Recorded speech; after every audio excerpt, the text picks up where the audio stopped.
Hi everyone. Please make sure that you have the study guide for the first test available as you listen to this recording. I'm going to go through the list of bulleted items that are included as part of the study guide and highlight certain key points that I think are important to remember related to those items. So starting with the first item, which is the theory of comparative advantage. Alright, remember that this theory states that a country should sell to other countries those products that it produces most effectively and efficiently, and buy from other countries those products that it cannot produce as effectively or efficiently.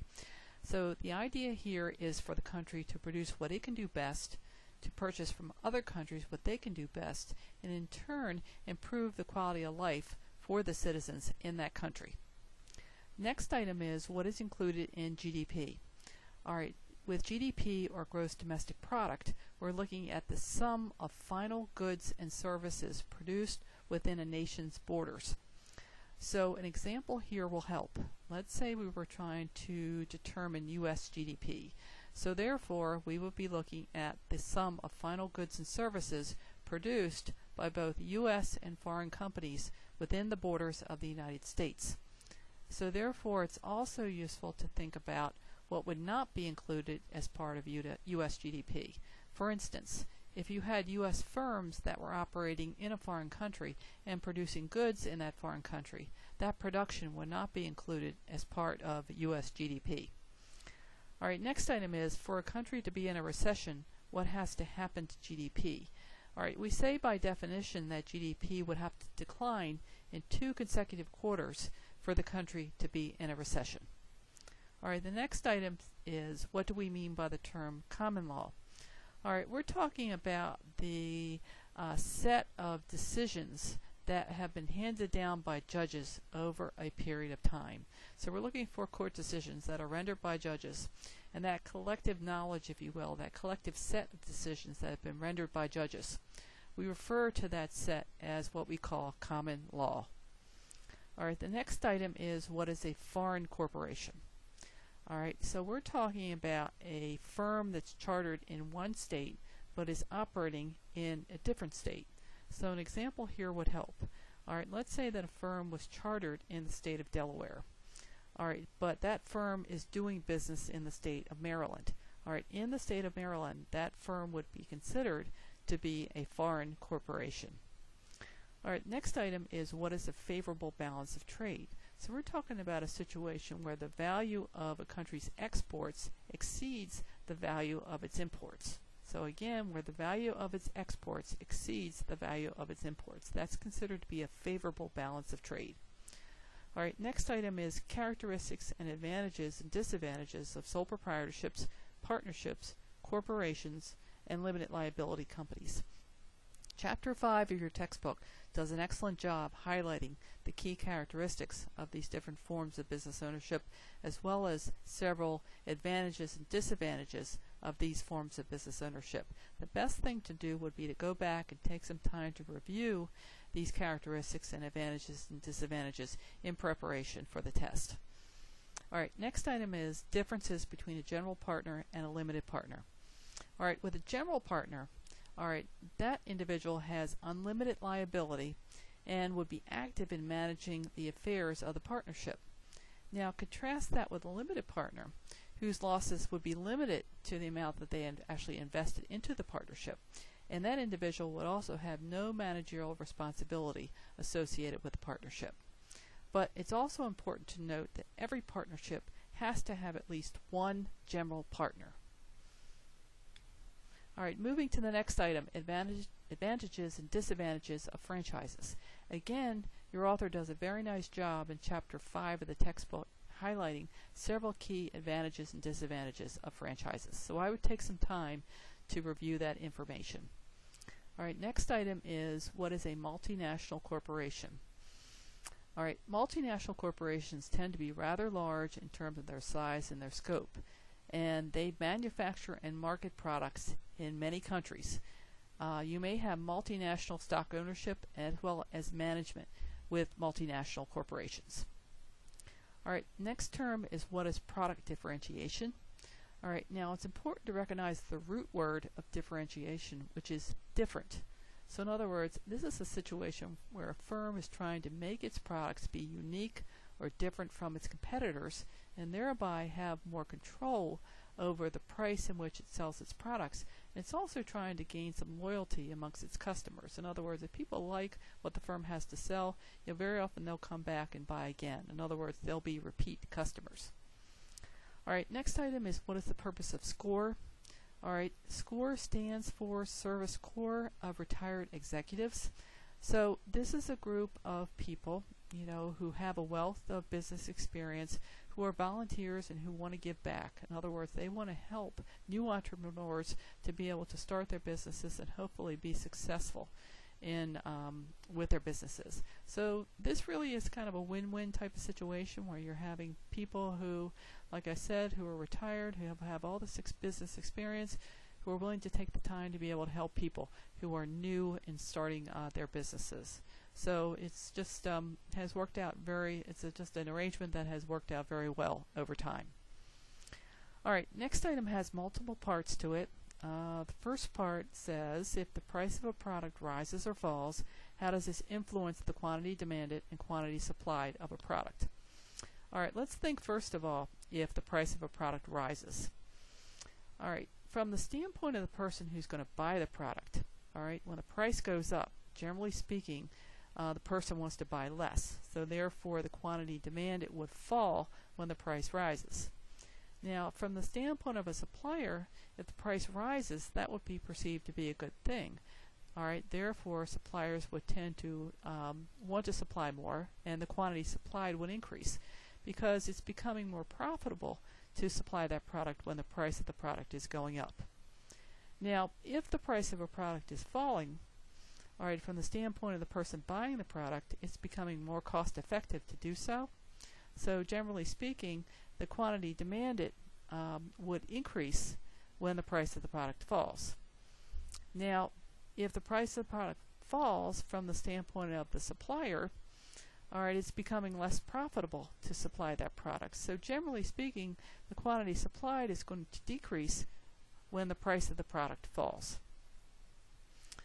All right, now what happens to the price of a product if a shortage or surplus exists? All right, and this is a situation where an example would help. Let's say that we're talking about the corn crop in Maryland, the crop of corn on the cob.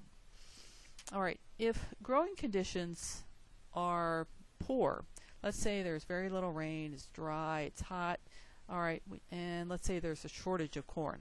All right, well, in order to more or less ration that corn crop amongst the people who demand the corn, all right, what's going to happen is that the price of that corn is going to go up. Now, conversely, if growing conditions are ideal, there's lots of rain, it's not too hot, all right, we could have a surplus of corn. So therefore, all right, the price of the corn, all right, tends to go down because there's so much demand for the corn and we've got so much of it. So, in order to basically get people to buy this bumper crop, the price of the corn tends to go down. All right, and last part of that item is, what is the equilibrium price for a product? All right, if we identify the demand curve for a product and the supply curve for a product, the intersection of those two curves is what we call the equilibrium point. And the equilibrium point shows the equilibrium price as well as the equilibrium quantity for that product. And your textbook has some graphs to be able to illustrate, okay, where the equilibrium point is, and also, shows where the equilibrium price and quantity would be for a particular product. All right, next item is characteristics of perfect competition, monopolistic competition, oligopoly, and monopoly. So starting with perfect competition, good example of perfect competition would be agriculture. Generally, you have many producers of the same good, and because you have so many producers, each one individually has little control over the price in which they sell the product. They're going to accept the market price for the product as a given. Under monopolistic competition, you have a large number of sellers, but not as many as what you would have under perfect competition. An example of a market that's monopolistically competitive would be, let's say if we were considering Italian restaurants in downtown Baltimore. All right, we have a large number of them, but certainly nowhere near what you would have under perfect competition. But what each one tries to do, it tries to differentiate what it's selling. It might try to differentiate the food. It might try to differentiate the experience that someone would get when they come to that particular restaurant. And what they're trying to do is, by differentiating what they provide, is they're trying to have more control over the price of the product. They're trying to build loyalty among the customers. In other words, if someone likes what the restaurant has to offer, they hope that those customers come back to the restaurant and in turn are repeat customers. All right, next item is oligopoly. All right, and you only have a very small number of firms with an oligopoly because it's usually so expensive to start a business in a structure where you have an oligopoly. All right, for instance, examples of oligopolistic industries would be the steel industry. I think it's pretty clear to see it would be very expensive to start a steel mill. Another example of an oligopolistic industry would be the auto industry. Again, I think it would be easy to understand. It would be very expensive to be able to establish an automobile manufacturing facility. All right, so a very small number of firms under oligopoly. All right, and the last item there is monopoly. And this is where you have a sole supplier of a particular good or service. And sometimes monopolies are government imposed. They're imposed by government regulation. Example of that might be if you think about the infrastructure to run electricity in Baltimore. It would just simply be impractical to have multiple firms that would run that infrastructure. It would be costly and be inefficient to do so, so therefore by government regulation we have one supplier that's responsible for providing that infrastructure and for doing repairs to that infrastructure. All right, next item is what is a national deficit. This is a situation where government spending exceeds the tax revenues that are coming in. If you've been watching the news, you know that we've been running national deficits in this country for the last several years. All right, the next item is how increases and decreases in the value of a country's currency affect international trade. An example here helps as well. All right, let's say, for instance, let's take something simple. Let's say you were thinking about vacationing in Europe in a country that's on the euro. All right, so you'd be exchanging your U.S. dollars for euros. Well, the value of the dollar is less than the value of the euro, so it would be more expensive for you to take that vacation. As compared to someone in a foreign country that's on the euro who would be looking to vacation in the United States and to trade their euros for dollars, because the euro has a higher currency value as compared to the dollar, it would be less costly for that family to come to the United States to be able to take their vacation. All right, next item is what is included when calculating the Consumer Price Index. So we're looking for the cost of goods and services from multiple categories of items such as housing, food, medical supplies, as well as apparel. All right, next item is difference between monetary policy and fiscal policy. All right, with monetary policy, we're looking at the management of the money supply and interest rates by the Federal Reserve. And with fiscal policy, we're looking at government increases or decreases in spending, and we're also looking at government increases or decreases in taxes. All right, next item is what are import quotas and embargoes. Import quotas represent a cap or limit on the number of a good that can be imported into a country. Embargoes represent a total ban on the import of goods from one country to another. I mean, typically this occurs based on political differences or issues. For instance, the United States has had an embargo with Cuba for many years. All right, next item is what is dumping. All right, this is a practice where a country is selling goods abroad for less than those goods actually sell in the home country. And what may help to remember what this term means, if you think about dumping, what they're trying to do is they're trying to get rid of the excess supply of goods they have that they cannot sell in the home country. So even if they have to sell those goods for less than what they do in the home country, at least they're getting something for those goods. But it's important to bear in mind that some countries do prohibit dumping in their countries, but where it's possible to do so, there would be an impetus to do so where it's possible. All right, next item is factors of production, and these include land, labor, capital, entrepreneurship, as well as knowledge. All right, next item is different types of unemployment, which include frictional, seasonal, structural, and cyclical. All right, let's start with frictional. All right, you're never going to get rid of frictional unemployment. Frictional unemployment, let's take an example. Let's say that a student graduates from college, and the student is looking for a job but hasn't been able to secure one yet. All right, well, this person is considered to be unemployed, but they're considered to be, frictionally unemployed in this case. It's probably not going to be too long from the point in time where the person graduates and where they actually find a job, where they're able to do so. But this again would be an example of what we refer to as frictional unemployment. All right, the next type of unemployment is seasonal unemployment. Let's say you have workers who are harvesting a crop and they finish their work and that crop is not going to come back and need to be harvested until the next growing season. All right, so when those workers lose their jobs, they will be considered to be seasonally unemployed. All right, the next type of unemployment is structural unemployment, and this one tends to be problematic in that this is a situation where people find themselves unemployed because they lack the education or job skills to be able to compete for the jobs that are currently available. So they may have to go back for additional education and retraining, and of course that takes time to do, so therefore they may be unemployed for a longer period of time. All right, and the last type of unemployment is cyclical unemployment. All right, and this type of unemployment occurs with economic upturns and downturns. All right, we find that cyclical unemployment tends to increase when an economy goes into a recession, and it tends to decrease, in periods of economic boom when the country, is really doing well economically. All right, purpose of the Sherman Antitrust Act. All right, it was designed to prevent larger organizations from stifling smaller, newer firms. It forbids contracts, combinations, or conspiracies in restraint of trade, and the creation of monopolies or attempts to monopolize trade or commerce. So again, it's important to recognize that this act was instrumental in trying to prevent monopolies. All right, next item is licensing. All right, this is a case where the licensor allows a foreign company, which we call the licensee, to produce its product in exchange for a royalty payment.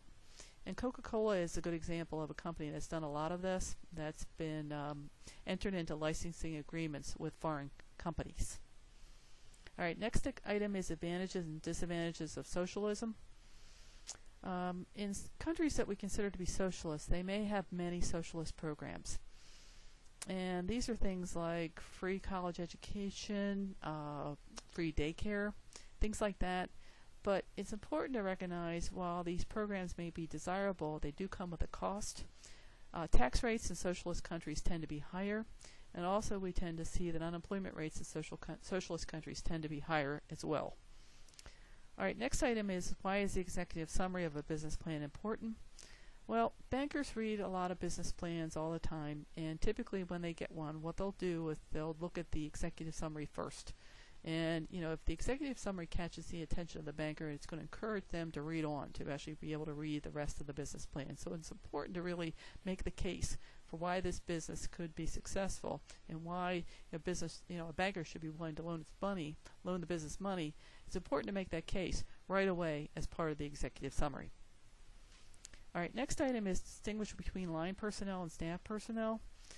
All right, well, with line personnel, they tend to be in functions that contribute directly to the bottom line profitability of the organization. Like, let's say you have a manufacturing firm and you have the director of the manufacturing department.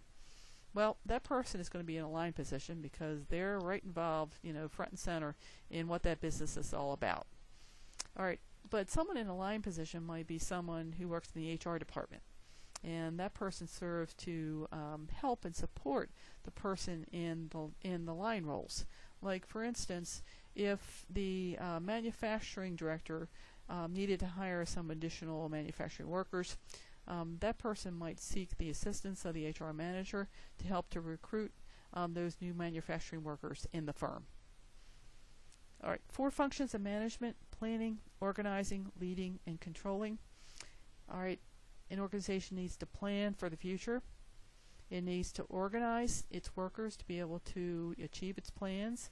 It needs to lead those workers to be able to achieve the objectives of the firm. And a function of management that sometimes gets missed, but that's also important, is the control function. In other words, it's important for managers periodically to go back and look and see, well, how well did the plans work? What was effective? What was ineffective? How can we make things better? What can we do better in the future? So, that control function is one that's very important in terms of looking back and just seeing how well things worked in the past and how things can be improved upon for the future. All right, distinguish between autocratic, democratic, and free-rein leadership styles. Now, these leadership styles are more or less on a continuum, but generally speaking, people who have a more autocratic leadership style tend to not want to seek input from workers. They feel like they're capable of making decisions on their own, versus with the democratic leadership style, this would be a manager who seeks input from workers, but may feel that they are best suited to make a final decision once they've gotten the input from those workers. And with the free-rein leadership style, managers set objectives, but employees can do what they feel is appropriate to be able to achieve those objectives. So workers are getting, more freedom based upon their perceived ability and experience to be able to determine what they need to do to be able to achieve those objectives. All right, next item is what is SWOT analysis. And remember, SWOT stands for strengths, weaknesses, opportunities, and threats. The business needs to identify its strengths and how it can capitalize on those strengths. It needs to know where its weaknesses are and hopefully be able to minimize those weaknesses. It needs to know where opportunities exist, to be able to do better in the future, both internally as well as externally. And it also needs to have a sense of where the threats may be in its external environment and know how to be able to remedy those threats. All right, next item is different ways to departmentalize employees. And your textbook discusses this topic at some length, and I also included a page of notes for some different ways to departmentalize employees. It's useful to realize that a very popular way to departmentalize employees is by function, and that is to be able to group employees together that do accounting work in the accounting department, to group employees together who do marketing work in the marketing department, and so on. All right, next item is span of control, wide versus narrow. When would each be appropriate? All right, if you have a manager who has to direct workers very closely, he has to supervise a group of workers very closely, they need a lot of direction and support, that type of manager would tend to have a narrow span of control, as compared to the manager who has workers who are more experienced, who need less direction, who need less support. That type of manager would tend to have a wider span of control. Sometimes you also see that if a manager is supervising a smaller number of employees, and again, those workers need more direction and support, that would call for a narrow span of control, versus the manager who supervises many more employees and doesn't have to provide that same type of close direction and support. That type of person would have a wide span of control. Next item is crisis planning and contingency planning. All right, with contingency planning, organizations need to be able to plan for the unexpected and have those plans in place should the unexpected arise. An example of this would be, let's take hospitals. In Baltimore, we know that we get snowstorms in the wintertime, and hospitals have to be able to get staff to the hospital when bad weather hits, and they have to be able to get workers who are on shift back home again to be able to rest up in order to be able to be prepared to come to work later to be able to relieve the workers who are on shift. So therefore, they have to have arrangements with people who have four-wheel drive vehicles who are going to be able to function to be able to get those employees back and forth to work when a snowstorm would arise. And with crisis planning, you're dealing with situations that they're unexpected, but they are also more severe in nature, and it's hard to be able to predict that these things would actually happen. And again, an example here would help. If we think about the recent tornadoes that occurred in Oklahoma, I mean, we know that Oklahoma is an area that's prone to tornadoes, but there were some tornadoes in the recent past that were very severe. And if you were watching the news, you probably heard that a tornado made a direct hit on an elementary school. So unfortunately, the students were in the school at the time, and you had a crisis situation whereby emergency personnel had to undertake a rescue and recover type of operation to be able to get out as many students as possible and to be able to deal with this very unfortunate situation. So there had to be a crisis plan that was put in place to be able to deal with this very unfortunate situation. And the last item there is advantages and disadvantages of matrix organizations. And your textbook in chapter on page 217 does a very nice job in terms of highlighting several key advantages and disadvantages of matrix organizations. Matrix organizations were popular in defense companies initially, and this is the type of situation where a defense contractor secures a government contract, and they have to hire workers to be able to fulfill the terms of that contract. So they might have to hire a number of technical workers like engineers to be able to fulfill the terms of the contract. And when the engineers are hired, they're hired to work in a home department, but then very quickly they can also be assigned to a project department to be able to fulfill the requirements of a particular project. So with circumstances like these, they can be kind of costly and complex to set up. You can have situations where workers are unclear where their loyalty should lie, should it be greater in the home department as compared to the project department, and things of that nature. So the information on page 217 of your textbook does a very nice job in terms of highlighting key advantages and disadvantages of matrix organizations. So as you prepare for the exam, if you have additional questions, please be sure to contact me. I'll be happy to answer any questions and to provide additional help as needed. Thank you.